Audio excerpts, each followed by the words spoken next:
que nós vamos falar hoje é sobre o tema do oleiro, a casa do oleiro. Até mandei uma mensagem, né, nesse sentido para vocês, né? Vamos falar da experiência do profeta Jeremias. Jeremias foi tremendamente usado por Deus como profeta, né? E essa passagem que nós vamos ver, que é o vaso nas mãos de oleiro, é muito conhecida. É muito conhecida, eu tenho certeza que você já conhece o texto, conhece essa passagem, e talvez você já teve várias ministrações, já assistiu várias ministrações.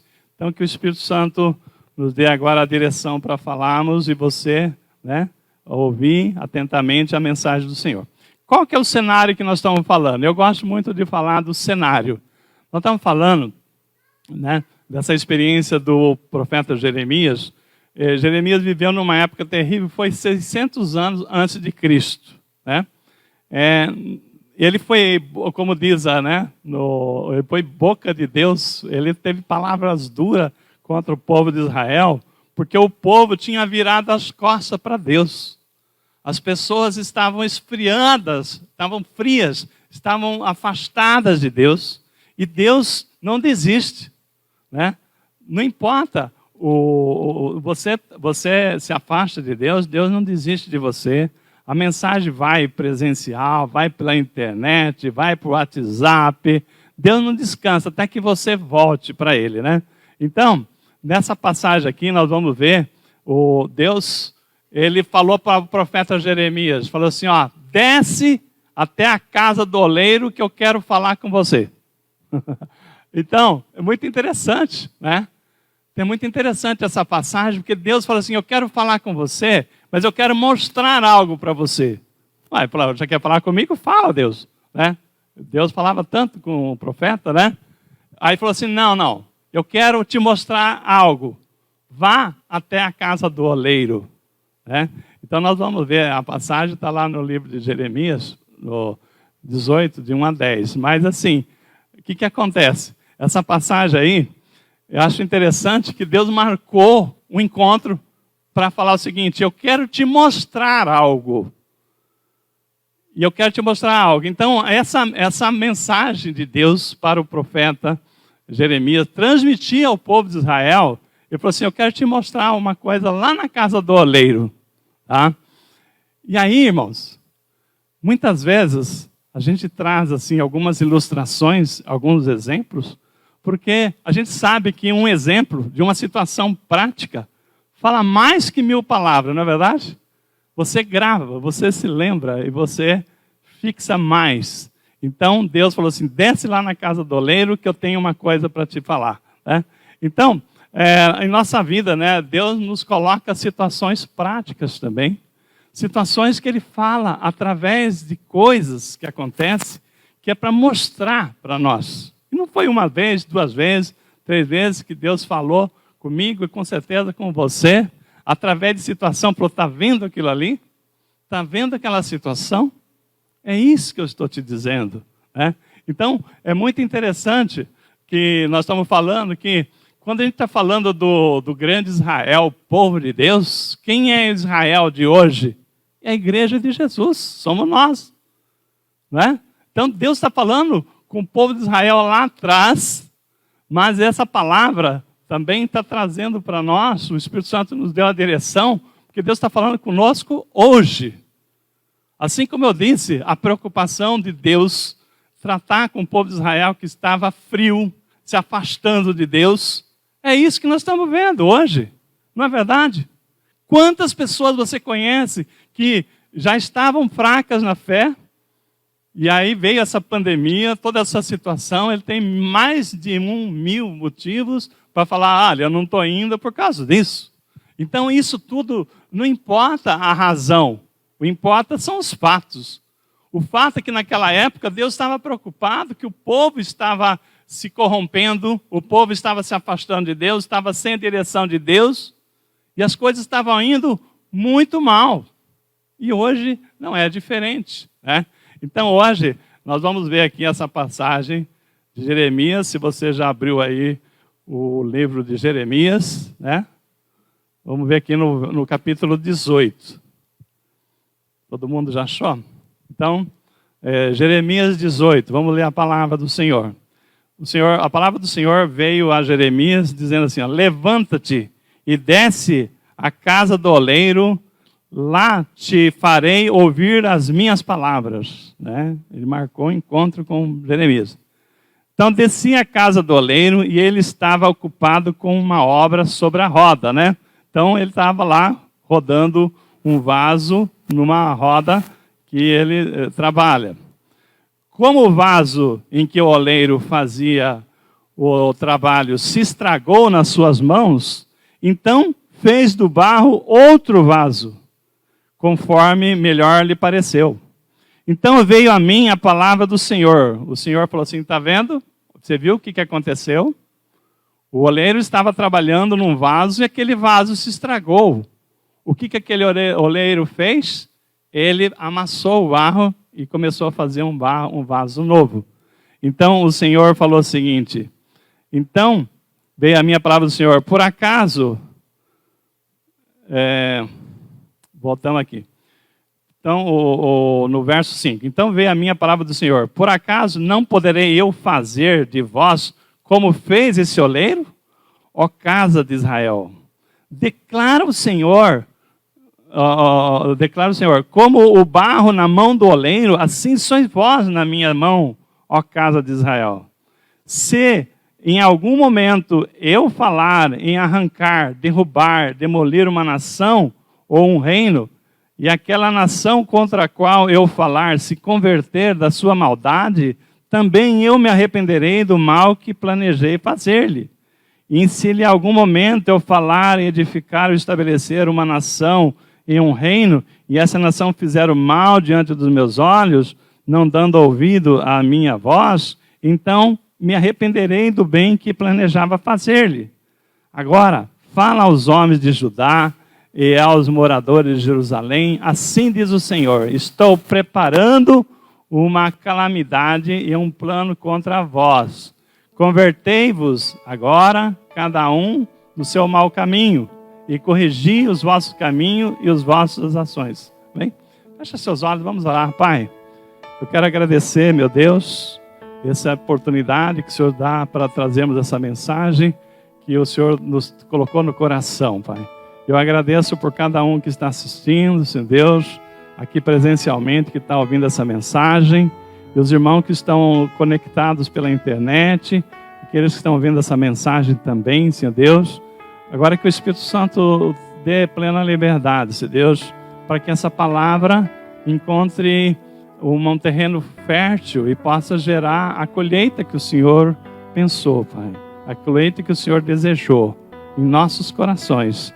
E eu agora, Pai, também te peço que o Espírito Santo venha dirigir as minhas palavras, que não seja eu, mas o Espírito Santo a dirigir esse culto, Pai, essa ministração.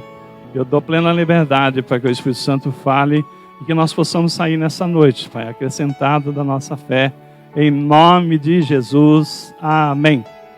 Irmãos, então você viu que o principal ponto aqui da mensagem, são dois pontos aqui que o Senhor falou assim, vai lá na casa do oleiro, que eu quero te mostrar uma coisa. Qual foi o ponto aqui que nós estamos vendo aqui, né? Então, a primeira coisa que nós vimos foi que o vaso que ele estava fazendo se estragou.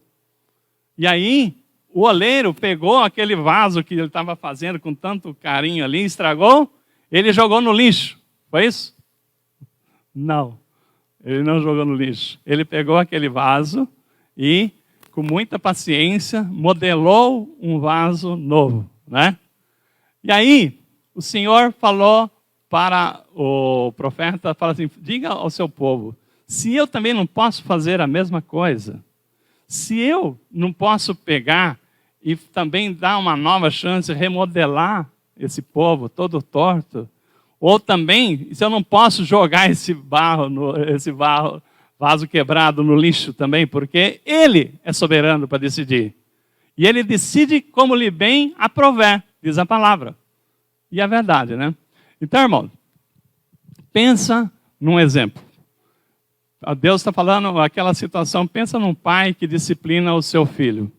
Pensa num pai que vinha ali investindo na faculdade do seu filho. Seu filho estava fazendo uma faculdade, com muito esforço ele pagando a faculdade, ele muito feliz que o filho estava na faculdade.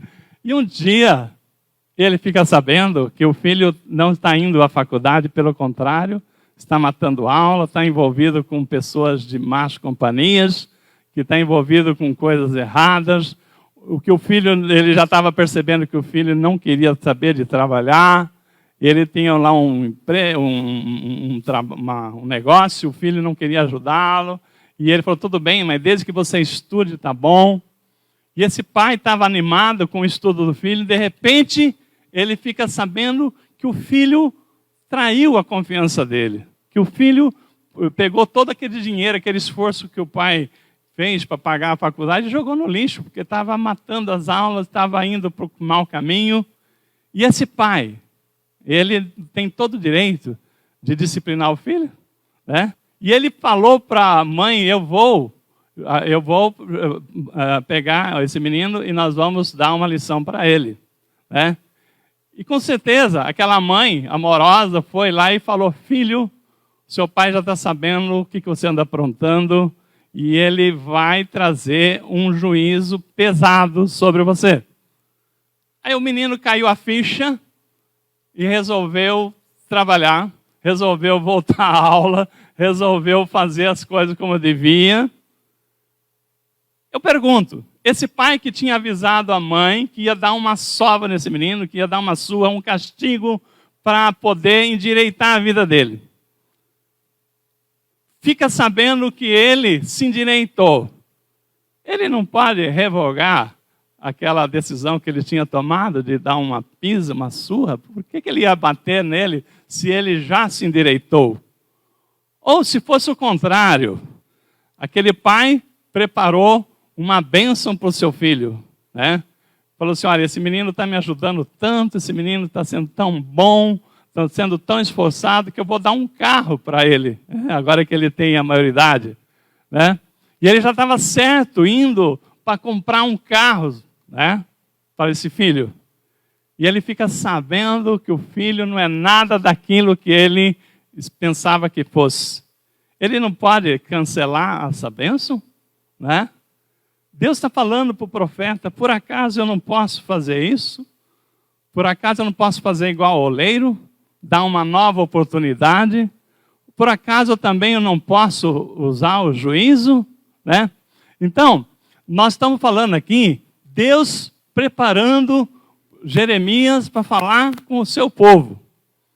Aí você pergunta, o que o povo de Deus aprontou? Né? O que Israel estava aprontando?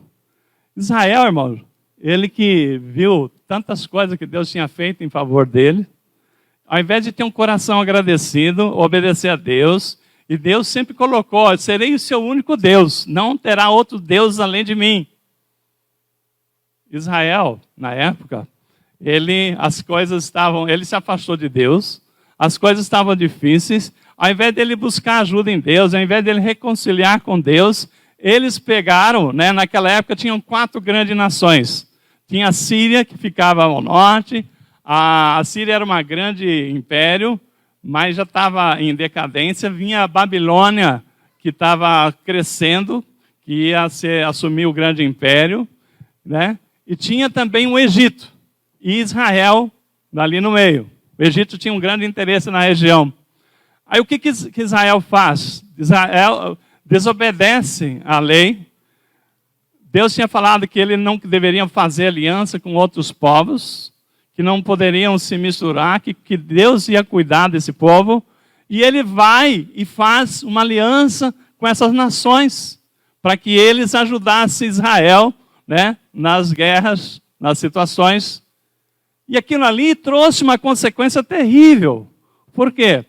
Porque à medida que eles se aproximam dessas nações, eles começam, as mulheres, os homens, se casarem com essas mulheres e homens do outro povo, começa a trazer costumes para a Israel, dentro das tribos, começa a ter idolatria, começam a servir outros deuses, começam a se corromperem, e não é por falta de falar. Deus, quando ele fala assim, ó, não, amará teu Deus, ele fala assim, o mandamento, amará a Deus sobre todas as coisas, com todo o teu entendimento, com todo o teu coração. E quando Deus fala isso, não pode sobrar espaço para você amar outro Deus que não a Deus. Se é com todo, é com tudo. Deus não espera menos do que isso, que nós busquemos e confiemos no Senhor, só no Senhor, né? Israel traiu essa confiança. E aí Deus fala para Jeremias, ainda dá tempo, né? Ele fala aqui no verso 11, ele falou assim, ó, agora, pois, fala aos homens de Judá, aos moradores de Jerusalém, assim diz o Senhor, estou preparando uma calamidade e um plano contra vós. Convertei-vos agora cada um do seu caminho e corrigi os vossos caminhos e as vossas ações. Deus falava assim, ainda dá tempo, né? Deus ainda falou assim, ainda dá tempo para vocês se corrigirem, né? Então, tem uma passagem que eu sempre essa passagem ficou marcada no meu coração, que está em Jeremias 2,12, que tem muito a ver com os dias de hoje. A palavra diz assim, 2 grandes males fez o meu povo. Deixou a mim, fonte de água viva, e cavaram para si cisternas rotas que não retêm água. O que é isso? Deus falou o seguinte, imagina que você tem uma propriedade que tem um rio caudaloso, fonte de água viva, ou seja, não para aquela água ali. Esse é Deus. Deus é uma fonte que jorra eternamente, né? É uma fonte que não se esgota. Esse é Deus. Aí, eles trocaram Deus, falou assim, 2 grandes males fez o meu povo, Jeremias 2,12. Trocou a mim, fonte de água viva, por cisternas rotas. Pastor, o que é isso? Então, aquela propriedade não tem água, não tem um rio passando nele, e o proprietário fez um buraco na terra, tipo uma piscina, né, um piscinão, para quando chovesse, retivesse as águas da chuva. Mas rotas furadas, que não retém água. Então, aquelas situações que você tem uma alegria só no momento, depois a alegria vai embora. É isso que o mundo oferece. É isso que as pessoas têm buscado, às vezes uma alegria de um momento que hoje tem e amanhã não tem mais. E Deus está falando assim, o meu povo fez 2 grandes males, trocaram a mim, né, fonte de água viva por cisternas, e ainda cisternas rotas, furadas, que não retêm água. Então, nisso, Deus está muito decepcionado, né? Então, quais as lições que nós precisamos como igreja, já que essa mensagem é para Israel, e a igreja de Jesus é Israel, né? Israel é a igreja de Cristo hoje, né? Então, o povo de Deus, porque, como diz lá Pedro, né? 1 Pedro diz, fala assim, tu és raça eleita, nação santa, povo de propriedade exclusiva de Deus. Né? Deus nos comprou, né? Jesus pagou alto preço por nós. Né?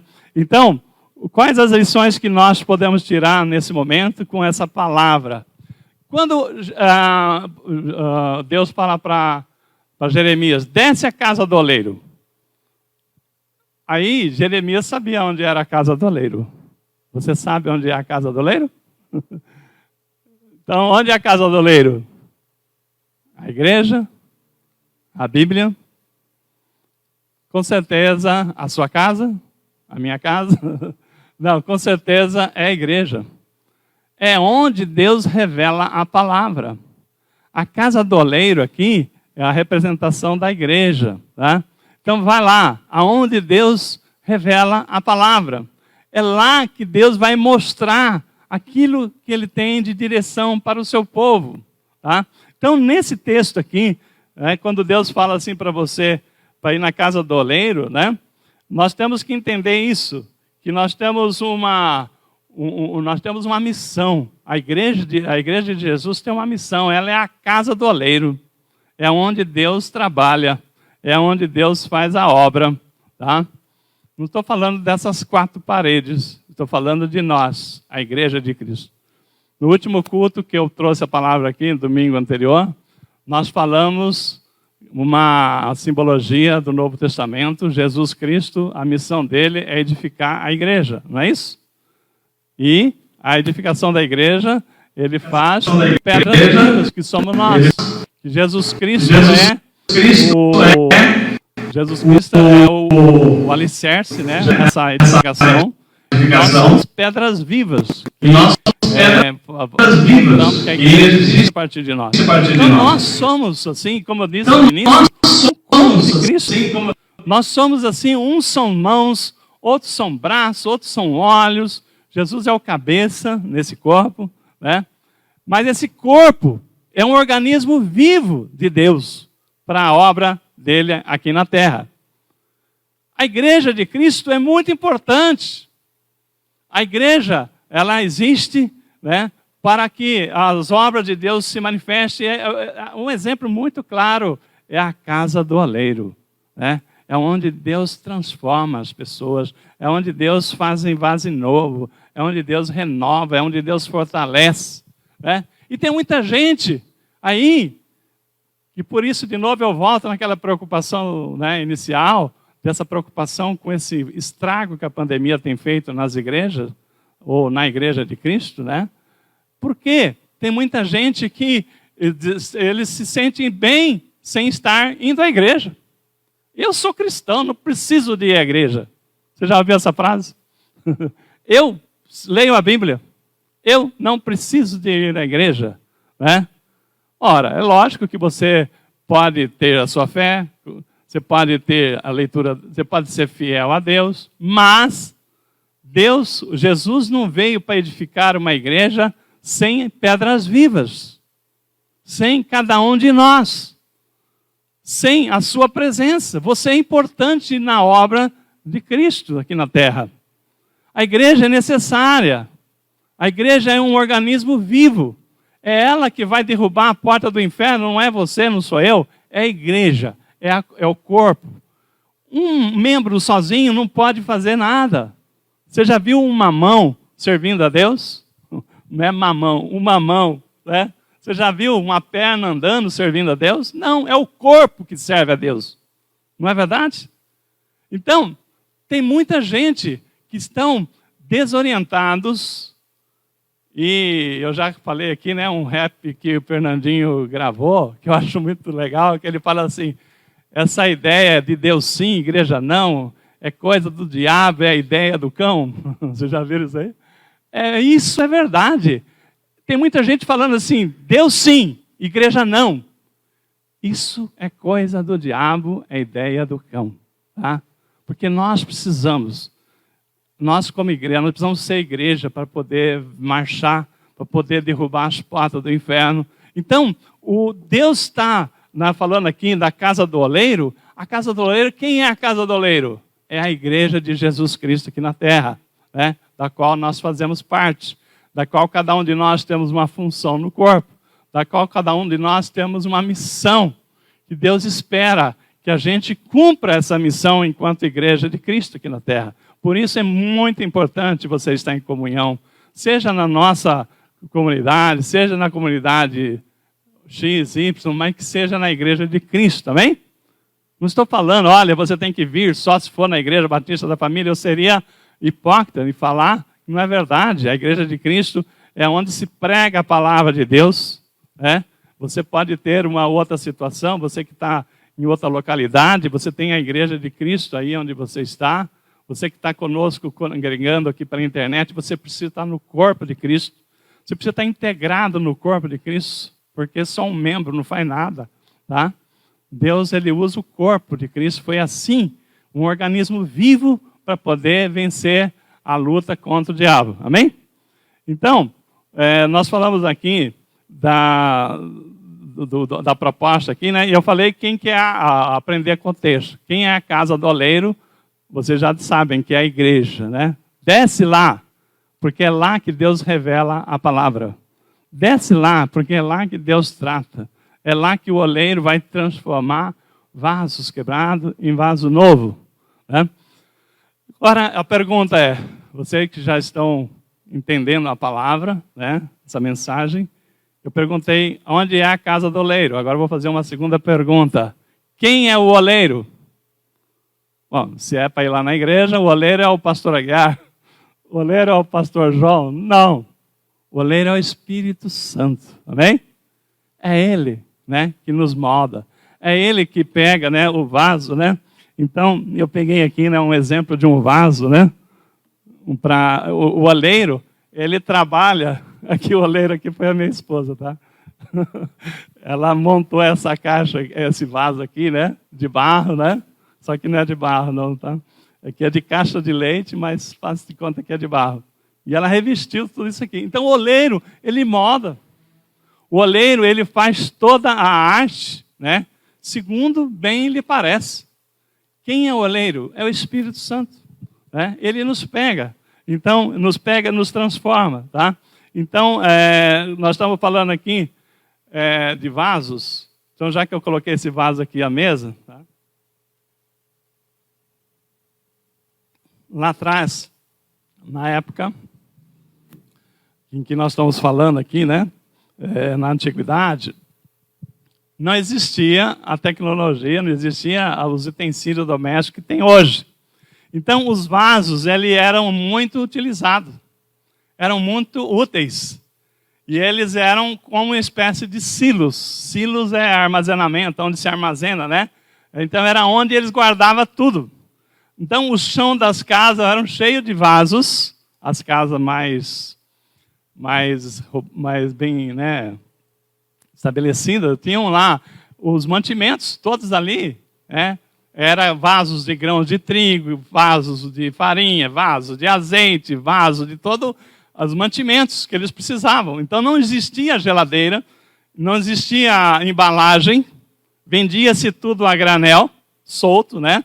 Então as pessoas iam lá e enchiam os seus vasos, né? Então o vaso, na época, ele era um utensílio muito útil, né? Hoje a gente usa vaso para decoração, não é verdade? Mas na época ele era tipo de uma despensa, né? E ficava no chão das casas. Muitas situações eles até enterravam para poder suportar, às vezes, a temperatura. Enfim, os vasos eram muito úteis, tá? E aí, eu digo para vocês o seguinte, né? Nessa situação, nós estamos vendo aqui vasos de todo jeito, né? E Isaías 64:8, tem uma passagem que ele falava, o profeta Isaías falava assim, ó: nós somos barros, tu, Senhor, és o oleiro, e todos nós somos obras de tuas mãos. Então, Deus, lá no Velho Testamento, ele nos compara, né? Assim como no Novo Testamento, a palavra trouxe a comparação nossa como pedra viva, colunas na obra de Deus. No Velho Testamento, o profeta compara nós como vasos nas mãos de Deus. Então, eu vou repetir aqui Isaías 64:8. Nós somos barros, tu és o oleiro, e todos nós somos obra das tuas mãos. Então, como nós viemos do pó, então nós somos vasos de barro, né? Pela natureza da origem nossa, né? Então, há todo tipo de vasos, e havia todo tipo de vasos. E tanto é que Paulo, em Romanos 9:21, ele fala uma outra passagem sobre vasos. Ele dizia assim: ou não tem o oleiro direito sobre a massa, para do mesmo barro fazer vasos para a honra e outros para a desonra? Então, nós vimos aqui que o oleiro é Deus, né? É o Espírito Santo que está lá na casa do oleiro. Isaías já falava que todos nós somos vasos na mão do oleiro, né? Então a palavra aqui eu vou ler de novo, tá? Isaías 64, aqui do outro lado aqui que eu marquei. Nós somos barro, tu és oleiro, e todos nós somos obra das tuas mãos. Ou seja, Deus nos molda e nos faz o vaso que Ele bem entende, para uma finalidade, para uma utilidade, né?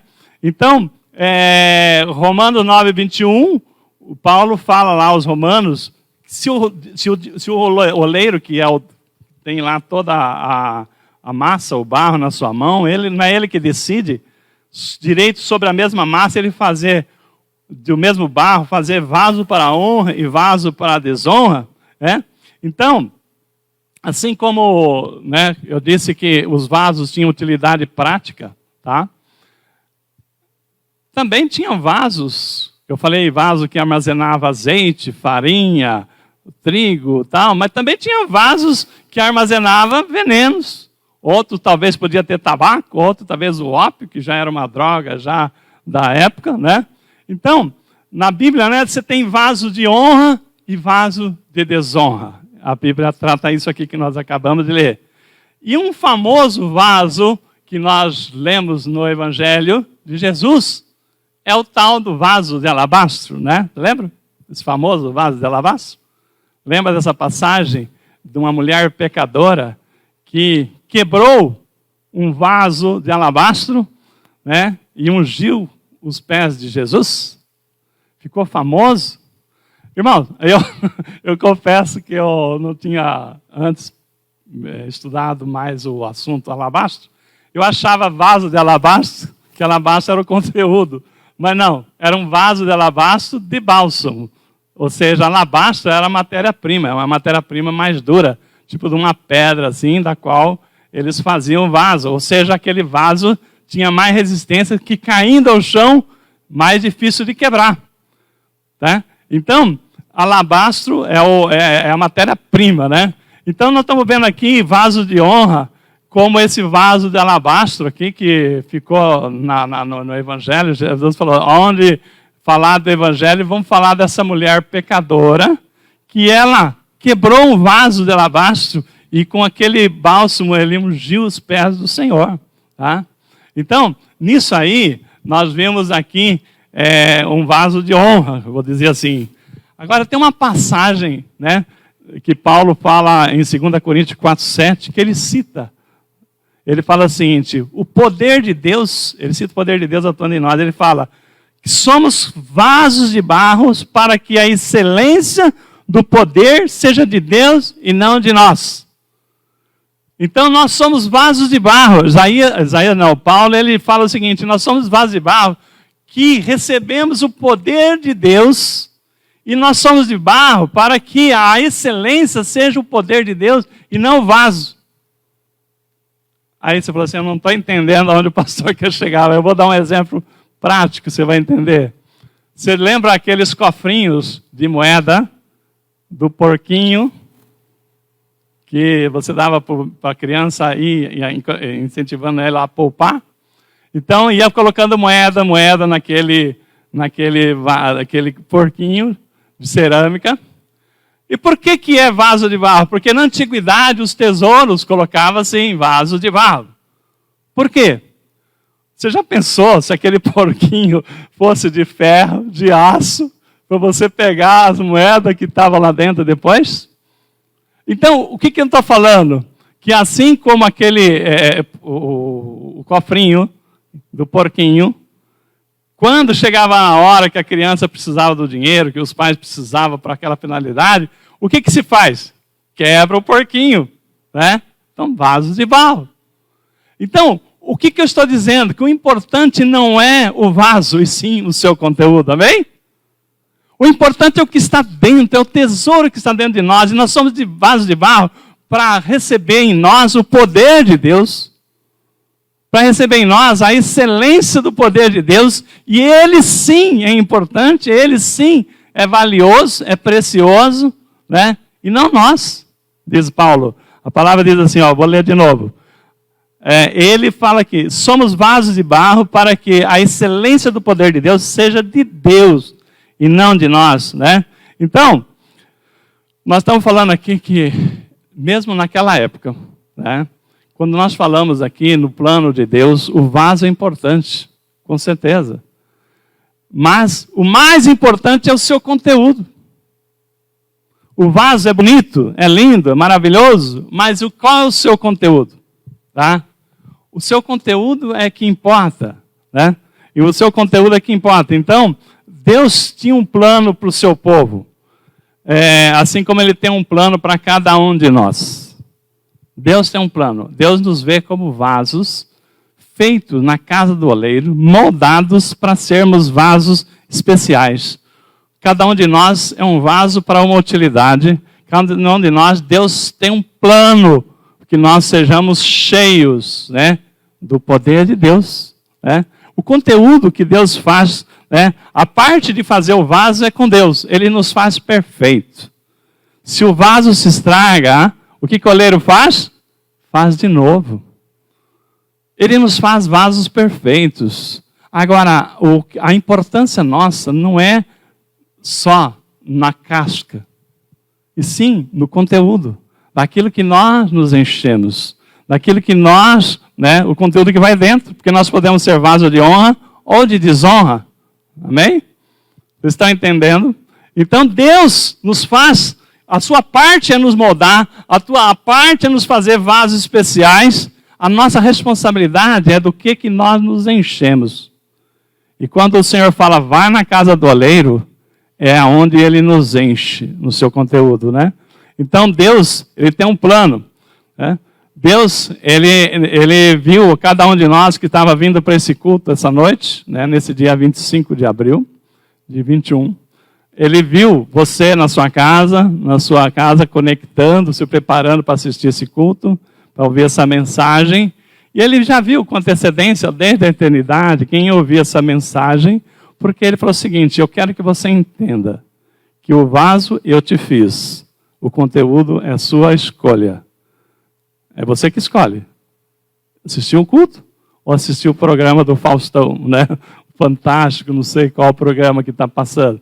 Enfim, Deus nos dá as escolhas. E nós que estamos aqui ouvindo essa mensagem, Deus falou o seguinte, você, né, cada um de nós, não vai sair como entrou. Eu quero ver vocês cheio do Espírito Santo, cheio do amor de Deus, cheio da palavra da direção de Deus, do entendimento do que significa isso nos planos de Deus. Deus sonhou encher cada um de nós. Saímos daqui, né, sabendo que Deus está cuidando, né, que Deus Ele faz tudo perfeito, mas a escolha é nossa. Se nós vamos nos encher do seu amor, nós vamos sair daqui cheio de esperança, cheio de fé, né? Cheio de desejo de perdão, né? E qual é o plano de Deus? Amanhã, segunda-feira, tá? Semana que começa. Pensa uma igreja cheia, né? Vocês aqui, as pessoas que estão conectadas na internet, todas se enchendo da glória de Deus, se enchendo do poder de Deus, se enchendo do amor, se enchendo da unção.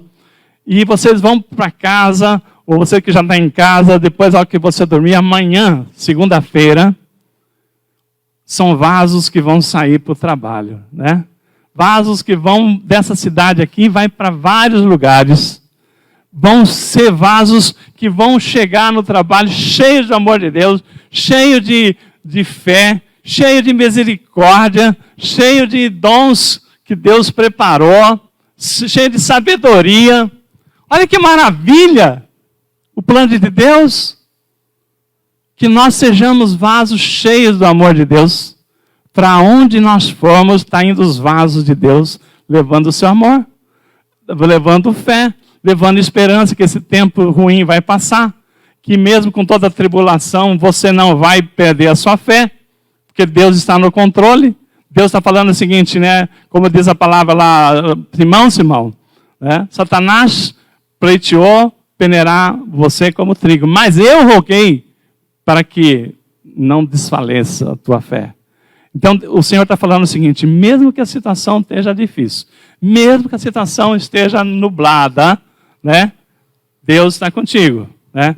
Essa situação vai passar. Daqui a pouco, por exemplo, eu já estou vacinado. Muitos aqui já estão vacinados, os professores, alguns profissionais. Daqui a pouco as coisas começam de novo a voltar. 100%, sem precisar até de usar máscara, mas por enquanto nós temos que nos guardar. Mas o tempo de cantar já está chegando, irmão. O tempo de cantar a vitória já está chegando. Então nós vamos com essa alegria nessa segunda-feira. Agora, o problema está naqueles que estão afastados de Deus, né? Aqueles que não estão ouvindo essa mensagem, eles estão se enchendo do quê? São vasos também, que um dia esteve na casa do oleiro, o oleiro preparou ele, só que eles estão vazios. E aquela história, né, que nem fala, oficina vazia, uma cabeça vazia é a oficina do diabo, né? Vaso vazio também o inimigo aproveita para encher. Você pega, por exemplo, os jovens. Se você tem jovens que estão indo para a faculdade, jovens que estão se preparando para poder ter uma formação, se eles não estiverem cheios do amor de Deus, do entendimento da obra de Deus na vida dele, vai chegar lá vazios e pode encontrar com um professor ateu, daqueles formado pelo comunismo, né, que existe muitos, tem muitos professores abençoados, que são inclusive da nossa igreja aqui, né, mas tem muitos professores na faculdade que eles não acreditam em Deus de forma nenhuma. Se você falar que acredita em Deus, ele começa a rir de você. E como é que esses jovens vão enfrentar essa situação se eles não tiverem já um vaso cheio de Deus para poder fazer igual aquele vídeo que a Leusa passou, né, no grupo, né, do professor que falou que não acreditava em Deus e ele desafiou os alunos, se tinha alguém lá que acreditasse que Deus existe, né? Aí, rapidinho, aí um aluno que era um crente, a maioria dos crentes ficaram, não vou falar não porque ele vai me humilhar. Aí teve um crente mais ousado, falou assim, ô professor, eu creio que Deus existe, né? Aí o professor, opa, temos um valente aqui, né? Vamos conversar com ele então. Então você acredita que Deus existe? Acredito. Aí ele falou o seguinte, tá bom. Então ele já tinha tudo preparado, né? Pegou um ovo na gaveta e falou assim, eu vou soltar esse ovo. Se esse ovo quebrar, Deus não existe. Se Deus existe, ele não vai deixar esse ovo quebrar, eu vou soltar. Tudo bem? Aí o aluno falou assim, tudo bem, mas antes eu quero fazer uma oração. Posso orar? Pode. Então ele falou assim, Senhor, está aqui o professor, que ele não está me desafiando, ele está desafiando o Senhor. Ele está falando que o Senhor não existe, e eu creio que o Senhor existe. Então, como eu creio que o Senhor existe, dá uma lição para ele, para todo mundo aqui. Então, como o Senhor existe, esse ovo não só não vai quebrar, como também ele vai morrer no mesmo instante. O Senhor vai tirar a vida dele, né? Então eu oro porque o Senhor faça a justiça aqui e ele pare de afrontar o nome do Senhor. Aí o professor, opa, isso não estava previsto. Aí o professor ficou lá, começou, né, não soltava o ovo. Aí o aluno falou assim, e aí professor, não vai soltar o ovo? Ele falou assim, bom, olha, sabe uma coisa, nós já perdemos muito tempo, vamos continuar com essa aula aqui, né? E deixou, falou assim, né? Vou desafiar o Senhor. Então, em todo lugar que aquele homem passava depois, aí o pessoal tirava sarra, ei, né? Segura o ovo, hein? Cadê o ovo? Tal, brincando com ele, né?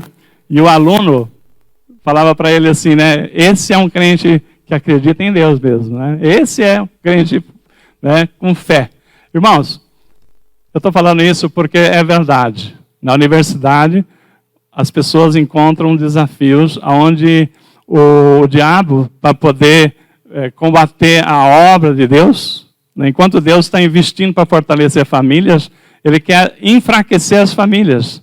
Então, o comunismo não é outra coisa senão uma forma que eles entenderam que as famílias desestruturadas é perfeito para manipular a cabeça das pessoas. Porque uma família estruturada, o pai ensina o filho, coloca o filho na igreja, ensina as verdades. Uma família que não tem pai, não tem mãe para cuidar, o filho cresce na rua. E o que eles falarem lá na universidade vai virar verdade.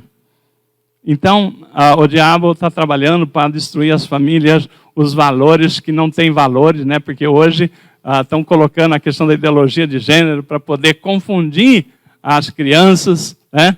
Então, irmãos, nós temos que lutar. A igreja de Jesus, ela é vencedora, mas nós precisamos de avançar. Pessoas que acreditam na verdade, né? Então, nisso aí, eu pergunto, como é que está sendo enchido os nossos vasos, né? Da verdade, né? Do amor de Deus.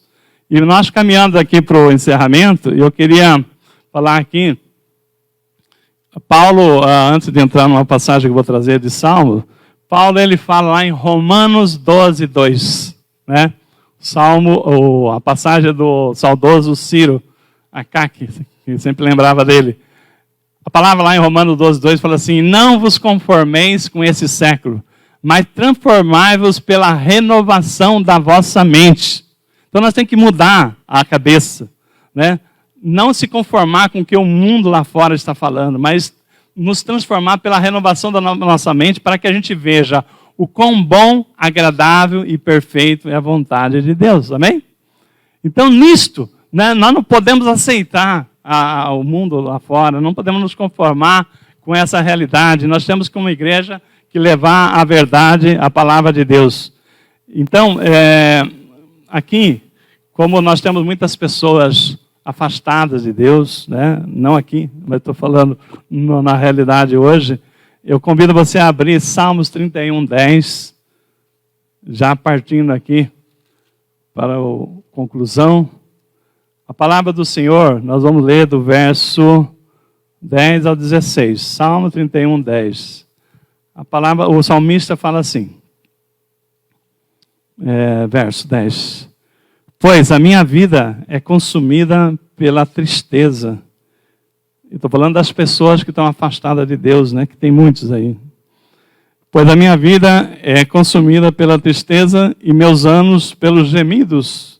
Minha força desfalece e meus ossos se consomem em razão da minha culpa. Por causa de todos os meus adversários fui desonrado, fui humilhado diante dos meus vizinhos e tornei-me motivo de horror para os meus conhecidos que me veem na rua, fogem de mim. Sou esquecido por eles como alguém que está morto, sou como um vaso quebrado. Então o salmista ele chega na conclusão que a vida dele é uma vida como se ele fosse um vaso quebrado. Pois tenho ouvido a difamação de muitos, há terror por todos os lados, juntos conspiram contra mim, tramando tirar minha vida. Ó Senhor, mas eu confio em Ti e digo, Tu és o meu Deus. Meus dias estão nas Tuas mãos, livra-me das mãos dos meus inimigos e dos que me perseguem. Faz o Teu rosto resplandecer sobre o Teu servo, salva-me por Tua bondade. Irmãos, esse salmo aqui, ele fala aqui de uma pessoa, um vaso, né, sem Deus, um vaso afastado de Deus. Ele está falando aqui, né, ele se sente como um vaso quebrado. Sabe quando aquela pessoa sente que tudo que ele fez, tudo que ele tentou, ele não prosperou, ele frustrou aqui, ele fracassou acolá, ele não deu certo em lugar nenhum, as pessoas já riem dele, e ele fala o seguinte, eu não tenho chance. Então aquela pessoa que não tem Deus, e que não tem a esperança que nós temos, ela fala o seguinte, eu sou como um vaso quebrado. Para que serve um vaso quebrado? Se não jogá-lo no lixo, né? Porque não serve.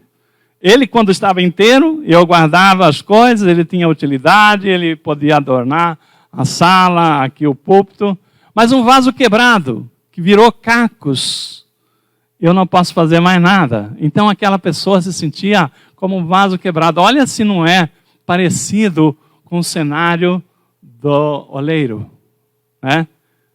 Um vaso quebrado. Aí o que acontece? Nessa história aqui, né? Nós estamos falando que essa pessoa se sentia inútil. Às vezes, irmãos, tem pessoas que foram esfriando o seu amor. Pessoas que são conhecedoras da palavra, mas ela foi se afastando de Deus. E ela foi se esfriando, e hoje, às vezes ela olha no espelho e fala assim, o que eu tenho feito? O que é a minha vida? Que resultado que eu produzi? E aí ele olha no espelho e começa a ver as marcas do tempo. O reloginho do tempo está muito agitado, né? Como está passando rápido. A minha esposa fala assim, não acredito que hoje já é segunda-feira de novo, né? Meu Deus, como está passando rápido, né? Então nisso aí, a gente está vendo o tempo passando muito rápido. Às vezes você mesmo que está aqui ouvindo essa palavra, aqui, essa mensagem, já viu no espelho, por meu Deus, né? Esses dias eu tinha 30 anos, aí 40, agora é 50, né? Está indo muito rápido, tem gente que já está nos 60. Aí começa a aparecer as marcas do tempo, o cabelo começa a não ficar mais no lugar, começa a embranquecer, umas coisinhas. Aquilo ali é uma marca que o tempo está passando, você começa a perceber, e o que eu estou fazendo? O que é minha vida? E que você começa a se cobrar. Quando você não tem Deus, quando você não tem esperança, quando você não sabe que você é um vaso útil na mão do oleiro, você se desespera. Tem pessoas aí fora sem esperança nenhuma. Mas esse salmista aqui, ele fala o seguinte, mas ele tomou uma posição, né? Ele tomou uma posição, uma atitude. E com tudo isso, né? O salmista ele falou o seguinte, né? Ele falou, olha, a situação era muito parecida com a que nós estamos vivendo hoje. Ele fala aqui no verso 13, né? Tenho ouvido a murmuração de muitos, o terror por todos os lados, não é verdade? Você liga a televisão, tantos mil pessoas hoje, tantos mil pessoas ali, pessoas às vezes próximas sua morrendo, cometida pelo vírus, passando situação de enfermidade, e você fala, é terror por todos os lados, né? E a pessoa começa a ficar assustada, começa a ficar abalada, né? Então nisso aqui, nós estamos vendo aqui no verso 13, que ele fica alarmado, mas ele toma uma posição no verso 14. Quanto a mim, confio em ti, Senhor Deus. Ele fala, confio em ti, Senhor. Tu és o meu Deus, e nas tuas mãos estão os meus dias. Ô glória! É isso, irmãos. É isso. O salmista está falando o seguinte, né? Se você, algum momento, né, que se afastou de Deus, se estão falando com alguém afastado de Deus, se sentiu assim um vaso quebrado. O Senhor nos chamou para a casa do oleiro. Lá, o oleiro está lá fazendo a obra, irmão. Ele está falando, vem aqui, né? Que ele vai com a sua mão, ele vai quebrar aquele vaso e vai começar a fazer uma modelagem nova. O Senhor começa a nos modelar, começa a nos refazer, começa a nos dar uma nova oportunidade para que você possa entender o seguinte, né? Se você que está ouvindo essa mensagem se sentiu assim desesperançado, você que às vezes seguiu por descaminhos, pelo caminho da iniquidade, se afastou de Deus, Deus está falando assim, volta e vai para a casa do oleiro, lá o Espírito Santo vai te moldar de novo, vai te fazer um vaso novo. Porque como o salmista falou o seguinte, uma coisa, eu estou falando aqui, tomei uma posição, né? Ele falou assim, quanto a mim, confio em ti, Senhor. Tu és o meu Deus, e nas tuas mãos estão os meus dias. Oh, irmãos, Deus não quer outra coisa, senão que a gente confia nele. Deus não quer outra coisa, aquele povo que virou as costas para ele. 2 grandes males fez o meu povo. Ele abandonou, né? Me afastou de mim, fonte de águas vivas, e foi iludido atrás de uma cisterna furada, a cisterna rota que não retém água. Então, nós temos, às vezes, feito escolhas erradas. Então, se tem alguém que fez escolhas erradas, se sentiu abandonado, não, Deus está falando o seguinte, tem uma nova chance. Deus falou o seguinte, eu que tinha juízo, eu não posso mudar o meu juízo? A palavra do Senhor lá em Jeremias, ele fala assim, eu é que sei que pensamento tenho ao vosso respeito. Pensamento de paz e não de mal, para fazer o fim que vocês esperam. Deus está trazendo uma palavra para nós, que acredita que esse culto que você está ouvindo não é simplesmente mais um culto. É para que nós saiamos daqui cheios de esperança. Que o nosso vaso se encha do amor de Deus. Que Ele nos perdoa, Ele nos chama. E Ele quer que cada um de nós confie nele. Coloca nossas vidas na mão dele. Os meus dias estão nas tuas mãos. Nas tuas mãos estão os meus dias. Então, irmão, nós estamos falando aqui de um recomeço. Eu convido aqui o grupo para nós encerrarmos com aquele louvor